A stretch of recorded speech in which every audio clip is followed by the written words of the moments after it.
കേരള രാഷ്ട്രീയത്തിൽ മുഖ്യമന്ത്രി പിണറായി വിജയന്റെ പതനം പൂർണ്ണമാക്കുന്ന രീതിയിലുള്ള നീക്കങ്ങളാണിപ്പോൾ ഡൽഹിയിലും കേരളത്തിലുമായി അരങ്ങേറുന്നത്.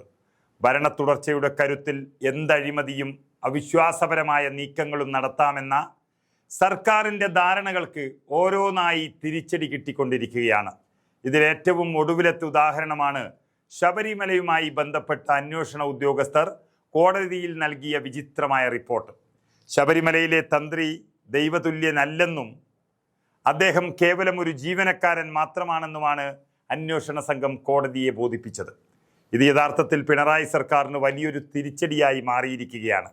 കാരണം ഒരു വശത്ത് വിശ്വാസികളെ കൂടെ നിർത്താൻ ശ്രമിക്കുമ്പോൾ മറുവശത്ത് സർക്കാർ സംവിധാനങ്ങൾ തന്നെ വിശ്വാസ പ്രമാണങ്ങളെ തകർക്കുന്ന നിലപാടുകൾ സ്വീകരിക്കുന്നത് ജനങ്ങൾക്കിടയിൽ വലിയ പ്രതിഷേധത്തിന് കാരണമായിട്ടുണ്ട്. അന്വേഷണ ഉദ്യോഗസ്ഥർ ഇത്രയും വലിയൊരു നിലപാട് കോടതിയിൽ പറയുമ്പോൾ അതിന് സർക്കാരിൻ്റെ രഹസ്യമായ അനുവാദമുണ്ടോ എന്നൊരു ചോദ്യമാണ് ഇന്ന് കേരളം ചോദിക്കുന്നത്. വിശ്വാസങ്ങളെ തകർക്കാൻ മുൻപും ശ്രമിച്ചിട്ടുള്ള ചരിത്രമുള്ളത് കൊണ്ടാണ് ഈ സംശയം ശക്തമാകുന്നത്. ഈ വിവാദം കത്തുന്നതിനിടയിലാണ് പ്രധാനമന്ത്രി നരേന്ദ്രമോദിയുടെ ശബരിമല സന്ദർശന വാർത്ത പുറത്തു വരുന്നത്. രാഷ്ട്രപതിക്ക് പിന്നാലെ പ്രധാനമന്ത്രി കൂടി എത്തുന്നതോടെ ശബരിമലയിലെ ആചാര സംരക്ഷണവും തന്ത്രിയുടെ സ്ഥാനവും വലിയ ദേശീയ ചർച്ചയായി മാറും. ഇത് പിണറായി സർക്കാരിനെ കൂടുതൽ പ്രതിരോധത്തിലാക്കും. എന്നാൽ ഇതുകൊണ്ട് മാത്രം തീരുന്നതല്ല പിണറായി വിജയൻ നേരിടുന്ന വെല്ലുവിളികൾ.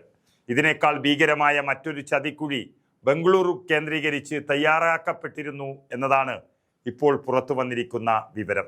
സ്വർണ്ണക്കടത്ത് കേസിലും ലൈഫ് മിഷൻ അഴിമതിയിലും മുഖ്യമന്ത്രിയുടെയും കുടുംബത്തിൻ്റെയും പേരുകൾ ചർച്ചയായി തുടങ്ങിയപ്പോൾ തന്നെ ഇതിലെ ഡിജിറ്റൽ തെളിവുകൾ നശിപ്പിക്കാൻ ബംഗളൂരിൽ വെച്ച് ചില രഹസ്യയോഗങ്ങൾ നടന്നതായി വിവരമുണ്ട്. മുഖ്യമന്ത്രിയുമായി അടുത്ത ബന്ധമുള്ള ചില IT വിദഗ്ധരും ഉന്നത ഉദ്യോഗസ്ഥരും ഈ ഗൂഢാലോചനയിൽ പങ്കെടുത്തുവെന്നാണ് സൂചന. ലാപ്ടോപ്പുകളും ഫോണുകളും ഉൾപ്പെടെയുള്ള നിർണായക തെളിവുകൾ നശിപ്പിക്കാനും ഫോറൻസിക് പരിശോധനകളിൽ നിന്ന് രക്ഷപ്പെടാനും ലക്ഷ്യമിട്ടാണ് ഈ ബംഗളൂരു സംഘം പ്രവർത്തിച്ചത്.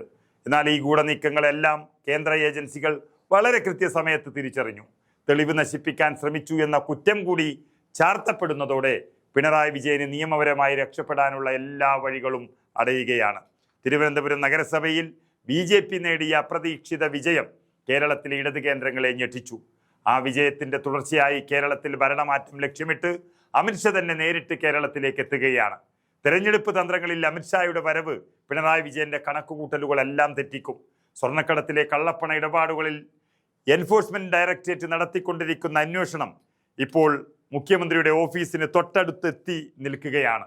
ഈ അന്വേഷണം വഴിതിരിച്ചു വിടാനാണ് ബംഗളൂരിൽ ശ്രമം നടന്നതെങ്കിലും അതിപ്പോൾ സർക്കാരിന് തന്നെ വിനയായി മാറിയിരിക്കുന്നു.